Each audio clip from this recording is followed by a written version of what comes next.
Hello. इस video में हमने कोरियलिस इफ़ेक्ट के विषय में जानकारी लेंगे। जैसा हम जानते हैं कि पृथ्वी जो है, अर्थ अपने एक्सिस पे जो है, अक्ष पर पश्चिम से पूर्व की ओर घूर्णन करती है, रोटेशन करती है, और उसके कारण एक इफ़ेक्ट पैदा होता है जिसको कोरियलिस इफ़ेक्ट या कोरियलिस फोर्स कहते हैं। इस कोरियलिस फोर्स पर कई सारे क्वेश्चन प्री लेवल पर आते हैं सिविल सर्विसेज में।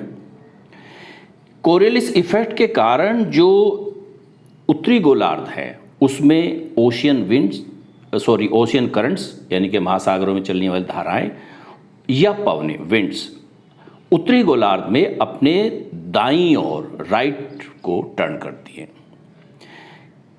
और दक्षिणी गोलार्ध में कोरियलिस इफ़ेक्ट के कारण ही ये जो है ओशियन करंट्स या आपकी पवनें, विंड्स, लेफ्ट को टर्न करती है।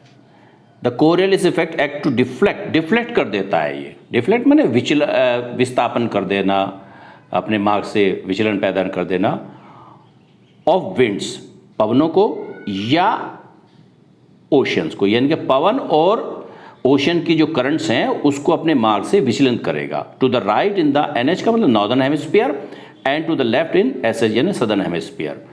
उत्तरी गोलार्ध में दाईं ओर और दक्षिणी गोलार्ध में बाईं ओर इसको डिफ्लेक्शन करता है ये। अच्छा, अब आप देखिए, जैसे ये उत्तरी गोलार्ध से कोई जैसे पवन चल रही है या जो है आपके ओशियन करंट से, ये इसकी डायरेक्शन ये है, तो ओरिजिनल डायरेक्शन, लेकिन कोरियलिस फोर्स की वजह से ये राइट को टर्न हो गई। इसी तरह से नीचे से ऊपर जाएगी तो राइट ये पड़ेगा। जैसे कोई विंड्स ऊपर से आ रही है, ऊपर ये करंट्स ऊपर से आ रही है महासागरों में, तो इसका जो है जो राइट है वो इस साइड में पड़ेगा। ये रेड जो है ये यानी कि राइट को डायरेक्शन, यानी कि इसका जो मार्ग होना चाहिए ऐसा होना चाहिए, लेकिन ये अपना डिफ्लेक्शन कर रहा है राइट को। इसी प्रकार से दक्षिणी गोलार्ध में अगर कोई पवन उच्च अक्षांशों से निम्न अक्षांशों की तरफ चल रही है तो इसका लेफ्ट साइड ये पड़ेगा, और निम्न अक्षांशों से उच्च अक्षांशों की तरफ चल रही है कोई भी विंड या ओशियन करंट्स, तो इसका लेफ्ट इधर पड़ेगा। यानी कि दक्षिणी गोलार्ध में बाईं ओर और उत्तरी गोलार्ध में दाईं ओर पवन या ओशियनिक जो करंट्स हैं वो डिफ्लेक्ट होती हैं। और ये कोरियलिस, इस जो डिफ्लेक्शन आता है ये इसको कहते हैं कोरियलिस इफेक्ट के कारण होता है, जो कि अर्थ के रोटेशन से पैदा होता है, अर्थ के घूर्णन के कारण, रिवोल्यूशन से नहीं, रोटेशन से पैदा होता है।